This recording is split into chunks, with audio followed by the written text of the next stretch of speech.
नमस्कार, बहुत स्वागत है आपका डेली 24 भारत में। मैं हूं आपके साथ अनीता शर्मा और शुरुआत करते हैं देवभूमि स्पेशल की। मुख्यमंत्री पुष्कर सिंह धामी ने बीते दिनों सचिवालय में बैठक की और इस बैठक में हरिद्वार में प्रस्तावित कुंभ मेला 2027 की तैयारियों को लेकर जानकारी ली। मुख्यमंत्री ने अधिकारियों को निर्देश दिए कि कुंभ में संबंधित सभी तैयारियों अक्टूबर माह तक हर हाल में पूरी की जाए। मुख्यमंत्री ने कहा कि कुंभ मेले की आवश्यकताओं को ध्यान में रखते हुए सभी निर्माणित जो कार्य है वो समय सीमा के भीतर ही पूरा हो और उसकी गुणवत्ता पर कोई भी समझौता ना किया जाए। शासन स्तर पर कुंभ से जुड़ी कोई भी फाइल लंबित ना रहे। किसी भी स्तर पर लापरवाही पाए जाने पर संबंधित अधिकारियों की जवाबदेही तय की जाएगी। उन्होंने कहा कि राज्य सरकार की प्राथमिकता भव्य, दिव्य और सुरक्षित कुंभ आयोजन का है। मुख्यमंत्री ने सचिव लोक निर्माण विभाग को निर्देश दिए कि अगले 24 घंटे के भीतर कुंभ मेले के लिए आवश्यक तकनीकी पदों पर अधिकारियों की तैनाती सुनिश्चित की जाए। साथ ही कुंभ मेले में बने सभी पुलों को ऑडिट करना और सभी घाटों को सौंदर्यीकरण और आवश्यकता अनुसार पुनर्निर्माण करने के निर्देश भी दिए गए। तो वहीं हरिद्वार जिले के भगवानपुर कस्बे में एक तेज रफ्तार डंपर ने बाइक सवार 2 युवकों को टक्कर मार दी। टक्कर थी इतनी जोरदार थी कि दोनों युवक सड़क पर जा गिरे और उनकी बाइक बुरी तरह से क्षतिग्रस्त हो गई। हादसे के बाद से लोगों ने डंपर चालक को मौके पर ही पकड़ लिया और उसकी जमकर धुनाई कर दी, जिसके बाद उसे पुलिस के हवाले कर दिया गया। और इसी के साथ पुलिस ने राहगीरों की मदद से दोनों घायलों को उपचार के लिए अस्पताल भेजा, जहां उनकी गंभीर हालत को देखते हुए हायर सेंटर उन्हें रेफर किया गया। जानकारी के मुताबिक भगवानपुर थाना क्षेत्र का ये पूरा मामला बताया जा रहा है। तो वहीं मसूरी के माल रोड पर प्रतिबाधित समय पर वाहनों के प्रवेश को लेकर मसूरी में बड़ा विवाद खड़ा हो गया है। नगर पालिका परिषद द्वारा राजीव जैन के नाम पर शासकीय कार्य हेतु जारी विशेष प्रवेश पासों को दुरुपयोग का आरोप लगाया गया है। स्थानीय टैक्सी यूनियन का दावा है कि इन पासों का इस्तेमाल सरकारी काम के बजाय पर्यटकों के अवैध परिवहन में किया जा रहा है। जानकारी के अनुसार वित्तीय साल 2025 और 26 के लिए दिल्ली नंबर की 3 गाड़ियों को पिक्चर पैलेस और लाइब्रेरी बैरियर से प्रतिबाधित समय में प्रवेश की अनुमति दी गई थी। यूनियन का आरोप है कि शिकायत के बावजूद भी पुलिस ने केवल पॉल्यूशन चालान काटकर वाहन छोड़ दिया। सर, पूरा मामला यह है कि इस गाड़ी के ऊपर हमारी काफ़ी दिनों से निगाहें थी। ये गाड़ी लगातार ये डीएल नंबर गाड़ी रजिस्टर्ड है और अपने होटल से सर ये सवारियां लेके किंगरेग में सवारियों को मिसगाइड करते हुए कि नीचे 100 रुपये में गाड़ियां मिल जाती हैं, अपने होटल से सवारियां लेके किंगरेग आती है, जिस विषय में हमने इस गाड़ी को आज पकड़ा है। वहाँ पे क्या है पूरा माने आपने ये भी बताया कि इसका नगर पालिका से पास जारी हो गया, किसके नाम पर ये रजिस्टर्ड है और दिल्ली में ये अनरजिस्टर्ड होगी तो उत्तराखंड में तो रजिस्टर्ड नहीं हुई है। हमारा वही कहना है सर प्रशासन से कि दिल्ली में 10 साल इस गाड़ी के पूरे हो चुके हैं, वहाँ पे ये गाड़ी डी रजिस्टर्ड हो चुकी है। जब ये गाड़ी वहाँ डी रजिस्टर्ड हो चुकी है तो फिर ये उत्तराखंड में किस हिसाब से चल रही है, और अगर ये उत्तराखंड में चल रही है तो इस गाड़ी ने अब तक उत्तराखंड में रजिस्ट्रेशन कैसे ले लिया। नगर पालिका ने इस गाड़ी को पास के आधार पर दिया है, राजीव जैन जी के नाम पे ये गाड़ी का जो इन्होंने पास जारी किया, किस आधार पे, किस होटल से ये चल रही है। इस तरीके से हमारा कारोबार, हमारे रोजगार का ये लगातार हनन कर रही है गाड़ी। जिस चीज़ को लेकर हम प्रशासन के पास आए थे, पर प्रशासन ने मात्र एक पॉल्यूशन के ऊपर इस गाड़ी का चालान करके इस गाड़ी को छोड़ दिया है। तो वहीं देश में चल रहे सड़क सुरक्षा अभियान के तहत सितारगंज में कैबिनेट मंत्री सौरभ बहुगुणा ने परिवहन विभाग के 7 हेलमेट से वांछित लोगों को मुफ्त में हेलमेट वितरण किया है। 16 जनवरी से आगामी 14 फरवरी तक देश में यातायात नियमों का पालन करने के लिए सड़क सुरक्षा अभियान चलाया जा रहा है, जिसके तहत हेलमेट वितरण कार्यक्रम के बाद से लगातार स्कूली बच्चों द्वारा सड़क सुरक्षा जागरूक अभियान रैली निकाली जा रही है, और जिसको लेकर कैबिनेट मंत्री सौरभ बहुगुणा और परिवहन विभाग के अधिकारी मौके पर मौजूद रहे। चल रहा है और मैं सबसे पहले इस बात का बहुत बहुत धन्यवाद करता हूँ कि उन्होंने लोगों की सुरक्षा को गंभीरता से लिया है और हेलमेट का वितरण यहाँ पर किया जा रहा है। देखिए, रोज़ जैसे आपने बोला कि यहाँ पर एक्सीडेंट की खबर आती है, लोगों की मृत्यु हो रही है, लोगों को इंजरी हो रही है, ग्रीवियस इंजरी हो रही है, और उससे बचने के लिए सबको प्रेरित कर रहे हैं कि जो भी मोटरसाइकिल पे हो, स्कूटी पे हो, तो कम से कम अपनी सेफ्टी के लिए हेलमेट लगा के ज़रूर चले।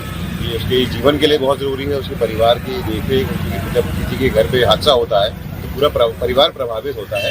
तो हमारी कोशिश है कि इस रोड सेफ्टी वीक में हम लोगों को हेलमेट वितरण कर सकें, उनको जागरूक कर सकें। माननीय मंत्री जी का बड़ा धन्यवाद करना चाहता हूँ। उन्होंने अपने कीमती समय में से हमें थोड़ा समय दिया और देश में चल रहे सड़क सुरक्षा कार्यक्रम के तहत अपनी भागीदारी दी। पूरे देश में 16 जनवरी से आगामी 14 फरवरी तक सड़क सुरक्षा माह का आयोजन किया जा रहा है, जिसमें परिवहन विभाग द्वारा मूल रूप से इसका पूरा आयोजन किया जाता है। इसी के तहत जैसा कि आपको मालूम है, आए दिन सड़क पर होने वाली दुर्घटनाओं में सबसे ज़्यादा बड़ी संख्या हेलमेट के कारण होने वाली मृत्यु की होती है। इस वजह से हमने आज परिवहन विभाग की तरफ से निःशुल्क हेलमेट वितरण का कार्यक्रम चलाया चल रहा है।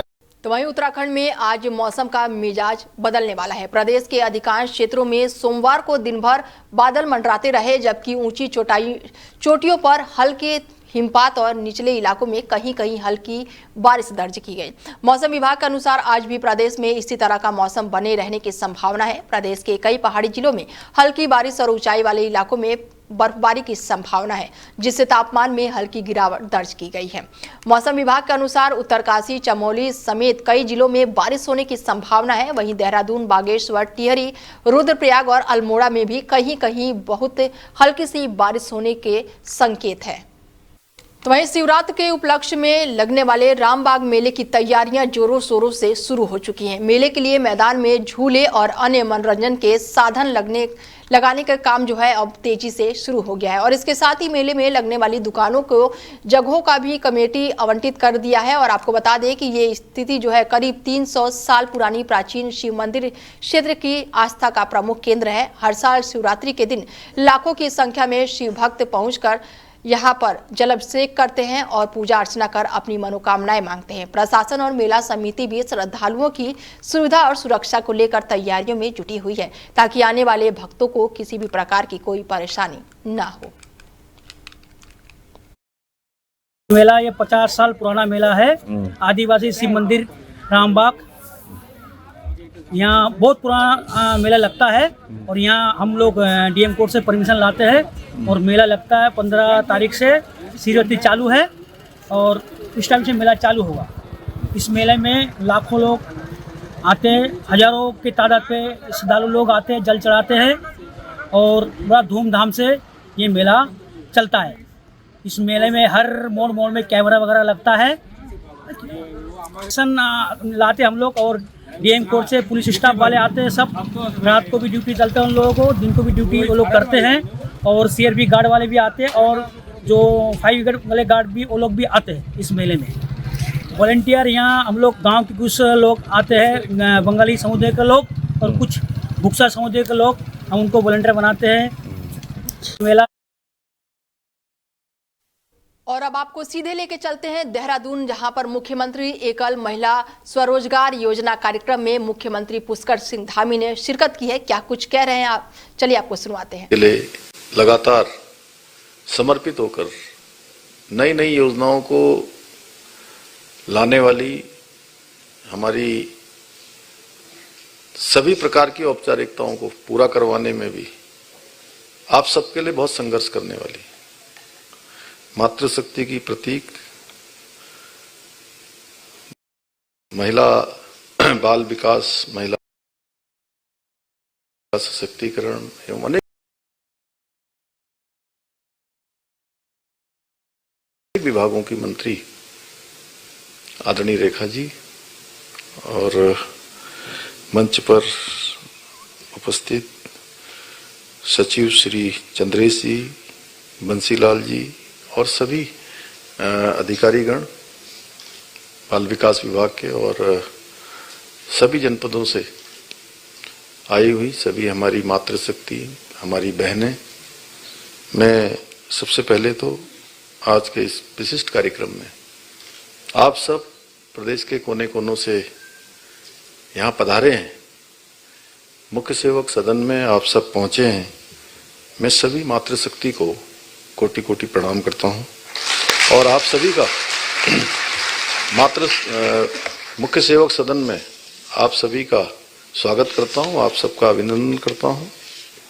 और अभी जैसा रेखा जी ने बहुत विस्तार से बताया कि सच में आज का दिन बहुत ही ऐतिहासिक दिन है हमारे लिए, जहाँ हम मातृशक्ति के सशक्तिकरण के लिए, उनके सम्मान के लिए, उनको आगे आने के लिए हम सब मिलकर एक नए युग का सूत्रपात करने जा रहे हैं। क्योंकि आज एक ऐसी योजना जिसका शुभारंभ होने जा रहा है, जो न केवल आप सभी को आर्थिक रूप से सशक्त बनाएगी, बल्कि आपकी सुरक्षा, सम्मान और आत्मनिर्भरता का भी एक मजबूत आधार प्रदान करने वाली है। ये मेरे लिए अत्यंत हर्ष का विषय है कि आज इस मातृशक्ति को समर्पित मुख्यमंत्री एकल महिला स्वरोजगार योजना का आज शुभारंभ करने का आप सबके बीच में ये सौभाग्य प्राप्त हो रहा है। और आज हम केवल एक योजना को शुभारंभ नहीं कर रहे हैं, बल्कि हमारे प्रदेश की उन लाखों लाख महिलाओं के संघर्ष, उनके साहस, आत्मविश्वास को भी एक नई दिशा देने जा रहे हैं, जिन्होंने जीवन की विषम परिस्थितियों में कभी हार नहीं मानी।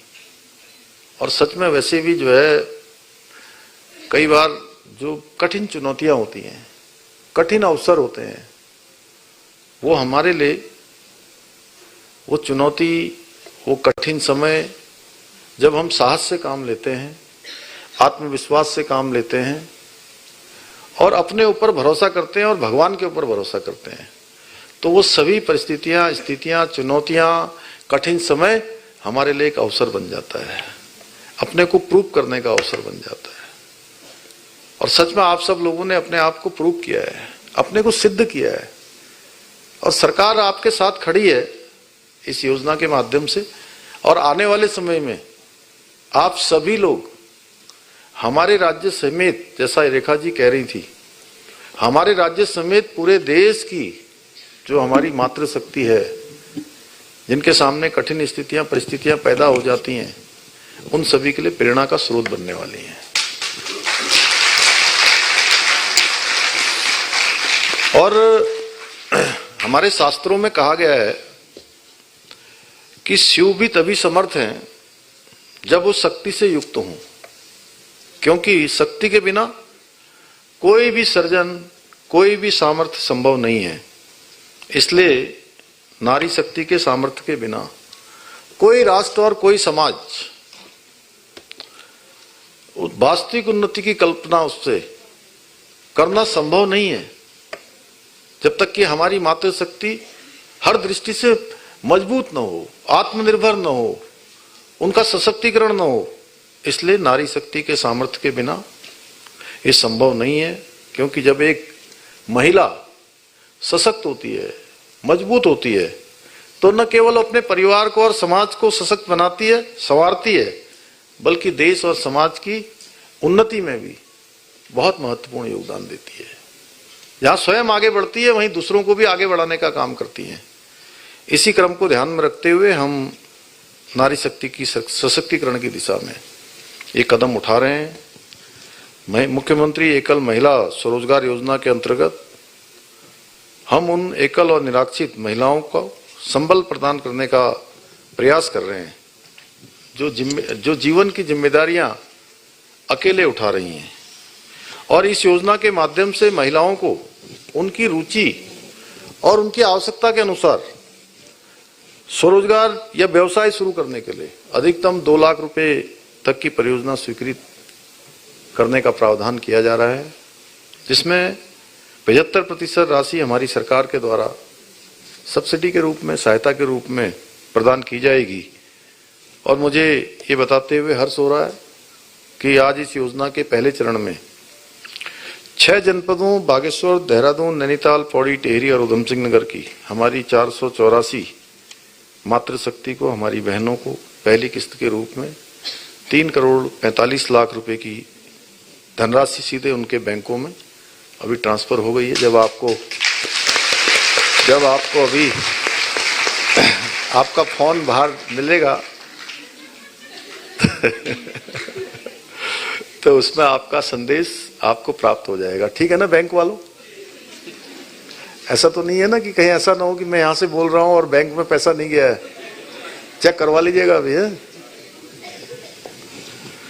और इसके साथ ही जो हमारे बचे हुए शेष 7 जनपद हैं, उसकी 540 महिलाओं को भी लगभग 4 करोड़ रुपए इसी महीने के अंत तक या मार्च तक, जैसा अभी विभागीय सचिव ने बताया यहाँ पर, डीबीटी के माध्यम से उनके खातों में भी पहुंच जाएगा। और इस योजना में जो प्रावधान किया गया है हमने, जो विधवा हैं, परित्यक्ता हैं, तलाकशुदा हैं या किसी भी कारण से अकेले जीवन जीने को या भार उठाने के लिए मजबूर हैं, उनको ही नहीं बल्कि उसके अतिरिक्त जो एसिडेटिक किसी आपराधिक घटना की पीड़ित बेटियों के साथ ट्रांसजेस्टर को भी उसमें शामिल किया गया है। मेरा मानना है कि ऐसी महिलाएं सहानुभूति की नहीं बल्कि अदम्य साहस की जीवंत मिसाल होती है। हम उनके साथ खड़े होकर उनके कदम से कदम मिलाने का काम कर रहे हैं, उनके साहस को और बल देने का काम कर रहे हैं। मुझे पूरा विश्वास है कि ये योजना हमारे प्रदेश की मातृशक्ति को न केवल आगे बढ़ने का अवसर देंगी, आर्थिक रूप से न केवल सशक्त बनाएंगी बल्कि हर दृष्टि से अपने अधिकारों और सम्मान की रक्षा के लिए भी उनके अंदर और आत्मबल पैदा करेंगी, उनको हर दृष्टि से साहस प्रदान करेंगी। हमारी सरकार का यह भी मानना है कि नारी केवल परिवार की धुरी नहीं है बल्कि वे समाज की और राष्ट्र की आत्मा है। नारी शक्ति का अर्थ केवल करुणा और ममता तक सीमित नहीं है बल्कि उनमें साहस है, नेतृत्व और समाज में परिवर्तन करने की अपार क्षमता है, अपार संभावनाएं उनके अंदर है। इतिहास साक्षी है, जब भी समाज किसी कठिन मोड़ पर खड़ा हुआ है, नारी ने अपने साहस से और अपने संकल्प से आगे बढ़कर समाज का नेतृत्व किया है। यानी कि जहां पर भी समाज को, राष्ट्र को उनकी आवश्यकता पड़ी है, वो हर समय वो आगे बढ़ी है। और मैं सच बताऊं तो मैं अभी इसी महीने लगभग 10 दिन पहले कोटद्वार गया था। वैसे तो मैं किसी भी कार्यक्रम में जाता हूं और अपनी बहनों को देखता हूं तो मेरे अंदर मेरा भी आत्मविश्वास बढ़ जाता है, मेरी भी ऊर्जा बढ़ जाती है। वो इसलिए कि मैं पूरे प्रदेश के अंदर हमारी बहनों के द्वारा जितने कार्यक्रम होते हैं या जो कार्यक्रम हमारे सरकारी हों, गैर सरकारी हों, उन कार्यक्रमों में जब मैं प्रतिभाग करता हूं तो मैं देखता हूं कि एक तो हमारी जो महिलाएं हैं उनके जीवन में कितनी कठिनाइयां हैं, और सुदूरवर्ती क्षेत्रों में हो या इन क्षेत्रों में भी हर जगह अपनी चुनौतियां हैं, परेशानियां हैं, कठिनाइयां हैं, लेकिन उसके बावजूद भी उनके द्वारा जितने उत्पाद बनाए जा रहे हैं, जितनी प्रदर्शनी लगाई गई, जितने स्टॉल लगाए गए, उनमें इतने शानदार उनके उत्पाद हैं, उनके द्वारा बनाए गए सामान हैं कि सच में उनको देख के मन प्रसन्न हो जाता है। और उससे ज्यादा प्रसन्नता तब होती है जब समूह की बहनें कहती हैं कि हम आपको धन्यवाद भी कर रहे हैं कि आपने जो है हमको हर जगह आगे बढ़ने के लिए काम किया है। मैं कहता हूं नहीं, अभी इतने से काम नहीं चलेगा। मैं चाहता हूं कि हमारी बहनें जो अभी 1,68,000 करीब लखपति दीदी बनी है, एक एक घर की हर एक हमारी बहन जब लखपति दीदी बन जाएगी तब हमें संतोष होगा। हम उसके लिए काम कर रहे हैं और ऊर्जा से भर देती है। अभी मैं समूह की बहनें मिली कोटद्वार में, जब उन्होंने मेरा बिल्कुल ऐसा हौसला बढ़ाया कि आपके कारण से हमको विपणन का भी अवसर मिल रहा है, हमको यहाँ स्टॉल लगाने का अवसर भी मिल रहा है, हमें अनेक जगह पर चाहे प्रगति मैदान हो, सरस मेले हो या अन्य कोई आयोजन हो, सब में हमको अवसर मिल रहा है। और आज हाउस ऑफ हिमालयाज ब्रांड हो या हमारी बहनों के द्वारा बनाए हुए अनेक उत्पाद हों, उनकी मांग आज देश दुनिया में बढ़ रही है। और कम साधनों में, कम संसाधनों में, परेशानियों के बाद भी इतनी अच्छी क्वालिटी, अच्छी गुणवत्ता उनकी, अच्छी पैकेजिंग, साफ सफाई, सच में वो हमारे केवल उन बहनों के समूह की नहीं बल्कि वो हमारे उत्तराखंड की भी पहचान बनती जा रही है कि ये उत्तराखंड का उत्पाद है। इस प्रकार से उनकी पहचान हो रही है। इसलिए अनेक क्षेत्रों में बहुत अच्छा काम आज हमारी बहनें कर रही हैं। और मैं तो कहता हूं कि प्रधानमंत्री जी के मुंह से निकले हुए शब्द जो बाबा केदार के धाम में निकले थे, वो सामान्य शब्द नहीं थे। उनके शब्द थे, ये दशक 21वीं सदी का तीसरा दशक उत्तराखंड का होगा। तो आज हर क्षेत्र में, देश के विभिन्न क्षेत्रों में जब हमारा नाम आता है, अच्छे कानून बनाना हो, महिला सशक्तिकरण की दिशा में समान नागरिक संहिता, सबके लिए एक समान कानून महिला सशक्तिकरण के लिए लागू करना हो, जिसमें महिलाओं की सुरक्षा भी है, महिलाओं का सशक्तिकरण भी है, बच्चों की भी सुरक्षा है, सबके लिए एक समान कानून है। और देश की जो 50% से अधिक आबादी है आज हमारी मातृशक्ति की, उस 50% आबादी का 100% का कोई कानून है तो वो कौन सा कानून है? समान नागरिक संहिता का कानून है। और वो कानून सबसे पहले हमारे राज्य में लागू हुआ है। मैंने इतने ज्यादा विस्तार से कभी भी इस कानून के बारे में किसी के सामने नहीं बोला। मैं आज आपके सामने बोल रहा हूं कि ये महिलाओं को समर्पित कानून है हमारा। और दुनिया के जितने देश हैं, जितने सभ्य देश हैं, और जो मुस्लिम देश भी हैं हमारे, जो आज बहुत अग्रणी देशों की सूची में शामिल हैं, उन सभी देशों में समान नागरिक संहिता का कानून लागू है। हलाला, इद्दत, कुरूतियां, 3 तलाक, बहुविवाह, इन सब से हमारी बहनों को इस कानून के बाद छुटकारा मिलने वाला है। और कहीं भी इस कानून का उल्लंघन होगा तो उसके लिए भी हमने विशेष व्यवस्था कर दी है। अभी कुरूतियां नहीं चलेंगी। क्या किसी को धर्म के नाम पर महिलाओं के शोषण की खुली छूट दी जा सकती है? क्या दी जानी चाहिए? क्या? तो हमने अपनी बहनों के हक में, अपनी मातृशक्ति के हक में ये कानून राज्य के अंदर लागू किया है। बहनों, आज अगर हम इतिहास को भी देखें तो जैसे रानी लक्ष्मीबाई जी ने रणभूमि में शौर्य का परिचय दिया, सावित्रीबाई फुले जी ने शिक्षा का दीप जलाया, कल्पना चावला जी ने अंतरिक्ष के क्षेत्र में अपना योगदान देकर भारत का मान सम्मान और स्वाभिमान बढ़ाने का काम किया।